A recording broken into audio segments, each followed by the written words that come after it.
আচ্ছা, এই বাগান কি তোমার? না, বাগান তোমার, তুমি লাগাইতে গেছিলে।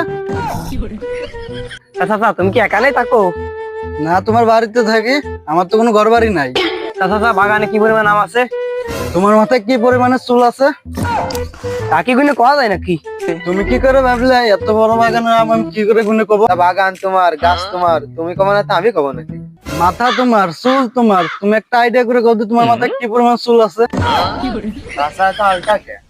তোমরা খুব অলসের মতো সোজা। আরে বাড়া, ভারী ঝামেলা করলাম তো আম কিনতে এসে। তুই একটু মানুষ ব্যাপার হয়েছিস, এত তেরে বেরোতেছিস কে? চাচা অত যাই মেলা বাদ দাও, চলো বাগান ঢুকি, কি পরিমাণ আম আছে দেখি যায়। তালি তালি চলো।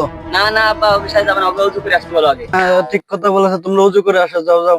তা বাগান ঢোকার জন্য উঁচু করতে হবে কে? তোমাকে চেসিসের যে সাইজ, তোমরা এক রাত্রে দুইবার হ্যান্ডেল মেরে উঠে আসছো। যাও যাও, উজু করে আসো, না পাকা অবস্থা তোমাকে ঢুকতে দিবান না। আমাকে সিয়াসিস কি এতই খারাপ নাকি? চাচা কল কোন দিকে? দরকার আমার না তোমার, তুমি দেখে আসো কোন দিকে। তাহলে চাচা টাইম হোম করে নেই। মুসলমান কোন দেয়? ওই যে ওই জায়গায় দেয়।